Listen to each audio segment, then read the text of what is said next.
एक और कामयाबी हासिल हुई है हमें फ्रांस की कपल की।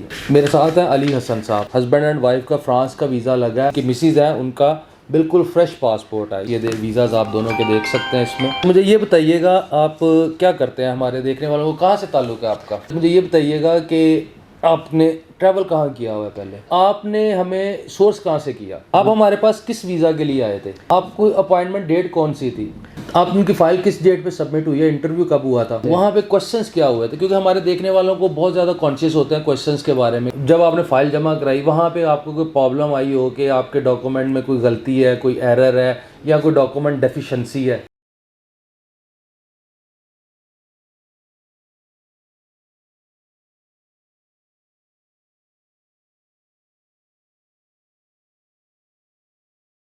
बिस्मिल्लाहिर्रहमानिर्रहीम वतुइज़्ज़ु मन तशा वतुज़िल्लु मन तशा। अस्सलाम वालेकुम। उम्मीद करता हूँ सब देखने वाले खैर खैरियत से होंगे।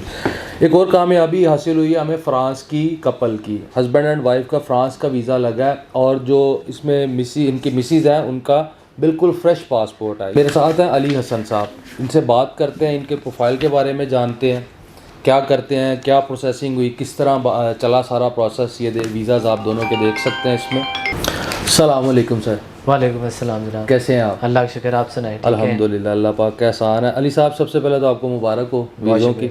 बहुत ठीक है। शुक्रिया। अच्छा मुझे ये बताइएगा आप क्या करते हैं, हमारे देखने वालों को कहाँ से ताल्लुक़ है आपका? सर मेरा ताल्लुक़ लाहौर से। लाहौर के रहने वाले मैं हैं। एक नॉन प्रॉफिटेबल ऑर्गेनाइजेशन में काम करता हूँ। काम कर रहे हैं आप, कब से कर रहे हैं? मैं 2015 से कर रहा हूँ। सैलरीड पर्सन है? सैलरीड पर्सन है। ठीक हो गया।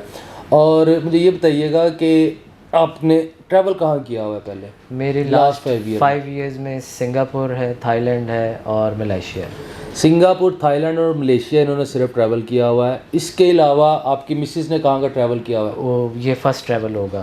फर्स्ट ट्रैवल होगा? कोई ट्रैवल नहीं, कोई ट्रैवल नहीं हुआ? कोई ट्रैवल। ठीक हो गया। अच्छा ऑब्वियस ही बात है, आप सैलरीड पर्सन है तो आपकी स्टेटमेंट जो है वो पर्सनल स्टेटमेंट लगी जी होगी। बिल्कुल, पर्सनल स्टेटमेंट में उसमें एक सफिशेंट बैलेंस था, ठीक है, और इनकी सैलरी भी मुनासिब सैलरी है जिसको आप कह सकते हैं कि वीज़ा अप्लाई करने के लिए चाहिए होती है। और स्टेटमेंट में भी बैलेंस एक सफिशेंट बैलेंस था।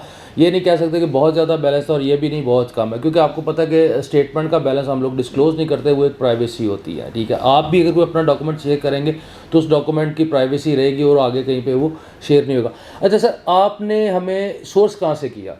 मैंने आपको गूगल से सोर्स किया और गूगल वैसे से भी मेरे सर, रास्ते इतनी गूगल्स पे या फेसबुक सोशल मीडिया पे इतने इदारे बैठे हैं, बवाज ही क्यों? एक तो वो शायद टॉप 3 में आ गया था। अच्छा। गूगल पे, हाँ। ये भी एक वजह है। ठीक और है। दूसरा मुझे अपने ऑफिस और घर के बहुत करीब मेन वादत रोड पर है, एक बड़ी ठीक है, आबाद सी लोकेशन पे है, तो इसलिए मेरी एक्सेस यहाँ पर आसान नहीं लगी मुझे। एक्सेस के अलावा भी कई दफ़ा ये भी तो होता है ना। देखिए अब बहुत से लोग ऐसे हैं, वो मेरे पास कई आते हैं जी, हम उसके उधर भी विज़िट करके उधर भी विज़िट करके उधर भी विज़िट करके आए। कुछ लोग कहते हैं जी हमें वहाँ की सर्विसेज अच्छी नहीं लगे, कोई कहता है जी रिस्पांस का मसला आ रहा था, ये प्रॉब्लम हो रही थी। तो आपने जस्ट गूगल के को पे सर्च करने की वजह से आपने हमें चूज़ कर नहीं, लिया? वो तो एक सिर्फ आइडिया लेने के लिए था। ऑब्वियसली जब मैं यहाँ पर आया और यहाँ पर जो मेरी पहली मुलाकात हुई और जिस तरीके से मुझे स्टाफ ने ब्रीफ किया, वही एक्चुअली फिर वजह बनी कि मैं दूसरी दफ़ा आया। अदरवाइज आप जैसे कह रहे हैं कि इंसान कहीं और से बहुत सारी जगहों पर लोग जाते हैं इस तरह के सिलसिलों में। ठीक है। तो आप हमारे पास किस वीज़ा के लिए आए थे?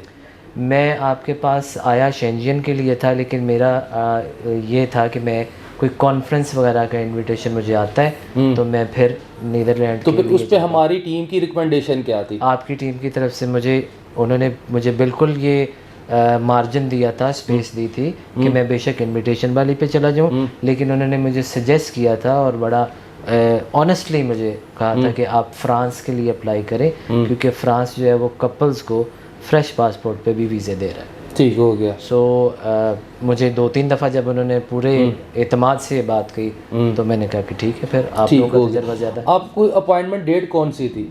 हाँ, जो यहाँ से ईमेल हमने स्टार्ट की उसके 15 दिन के अंदर अपॉइंटमेंट मिल गई।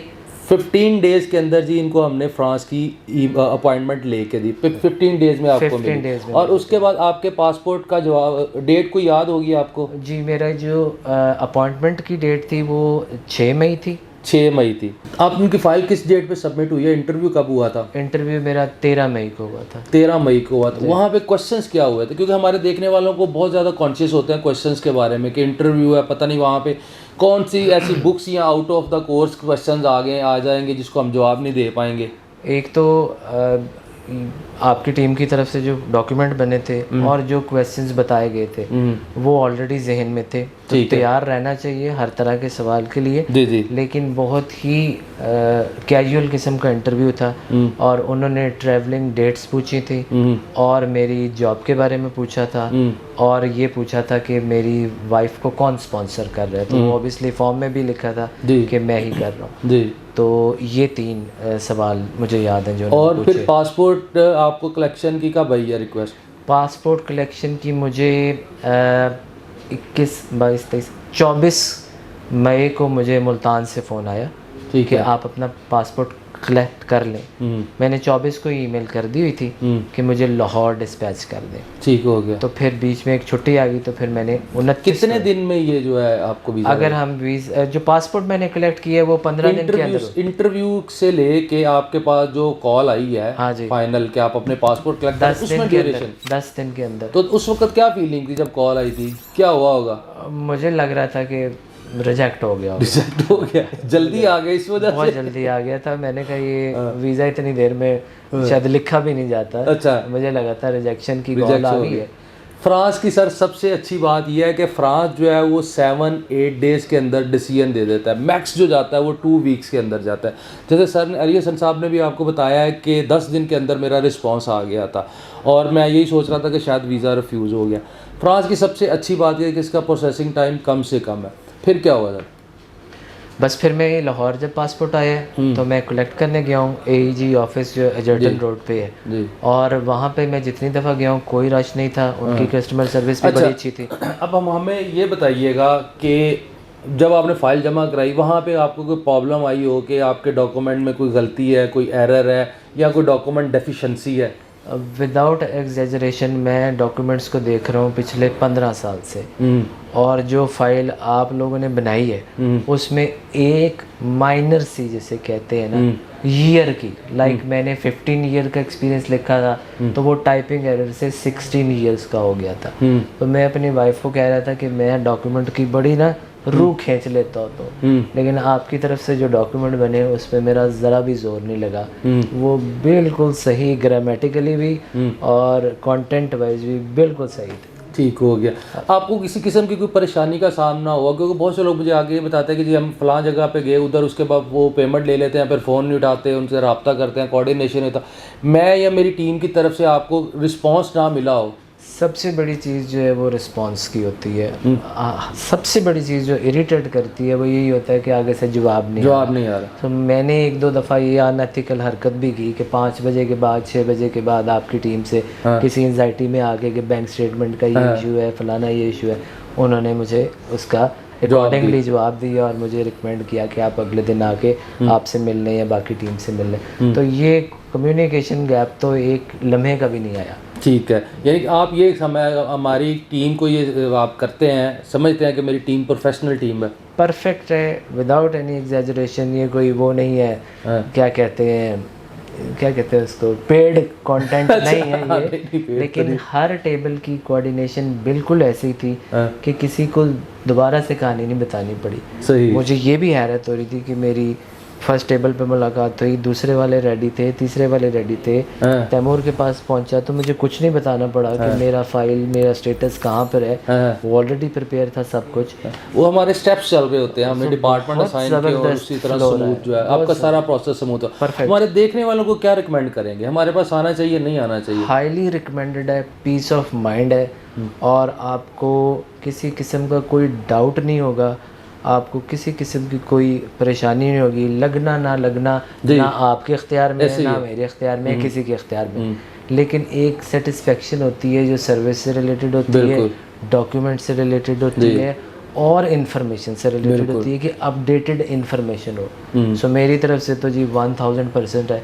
मेरे तो और भी पाइपलाइन में लगे हुए हैं लोग, इंशाल्लाह मैं तो सबको इंशाल्लाह कहूँगा। मोस्ट वेलकम अली भाई, most welcome, thank you so much, आपका बहुत ज़्यादा शुक्रिया। सर आपका मैं इनके प्रोफाइल का दोबारा से एक दफ़ा जो है ना वो रिव्यू करता हूँ। अली हसन साहब जो है लाहौर के रहने वाले हैं, जॉब करते हैं, एक ऑर्गेनाइजेशन में जॉब करते हैं, एक सफिशेंट सैलरी थी और बैंक स्टेटमेंट में बैलेंस था। इन्होंने Thailand, Malaysia, Singapore last year में विज़िट किया था। इनकी मिसिस का कहीं का भी विज़िट नहीं है, इनका और इनकी मिसिस का वीज़ा लग के आया है फ्रांस का, ठीक है। इनकी मिसिस का बिल्कुल फ्रेश पासपोर्ट है, ठीक। और इनकी अपॉइंटमेंट जो है वो हमने 15 दिन के अंदर फ्रांस की इनको अपॉइंटमेंट जो है बुक करवा के दी थी, और अपॉइंटमेंट के बाद 4 या 5 दिन बाद अपॉइंटमेंट की इनको डेट मिल गई थी, और 10 दिन के अंदर इनके वीज़ा का जवाब आ गया था, ठीक है। 10 दिन के अंदर फ्रांस के वीज़ाज़ हस्बैंड एंड वाइफ को जो है वो ग्रांट हो चुके हुए हैं।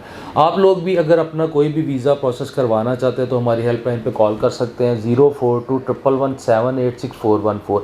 इसी नंबर पे आप व्हाट्सएप भी कर सकते हैं। जो लोग नहीं आ सकते अपने डॉक्यूमेंट्स इस नंबर पे ड्रॉप कर दें, मेरी टीम आपके डॉक्यूमेंट्स मुझसे जो है वो असेस करवा के आपको बताएगी कि कौन सी कंट्री को आपको अप्लाई करना चाहिए। और जो लोग आना चाहते हैं, मिलना चाहते हैं, ये तो बहुत अच्छी बात है। हमारा एक ऑफिस लाहौर में है, गो सेंटर वहादत रोड मुस्लिम टाउन मोड़ पे। एक ऑफिस जो है वो हमारा कराची में है, ख़ियाबान जामी पे DHA फेज़ 2 में, और एक ऑफिस हमारा इस्लामाबाद में G11 मरकज़ अल गफ़ार मॉल में है। इन तीनों ऑफिसेज़ में डिफरेंट डेज़ में डिफरेंट टाइम में मैं अवेलेबल होता हूँ। जो लोग भी आना चाहते हैं वो आ सकते हैं, मुलाकात कर सकते हैं। 12 से 6 बजे तक मैं अवेलेबल होता हूँ। अपना बहुत ज़्यादा ख्याल रखिएगा। Thank you so much. अल्लाह हाफिज़।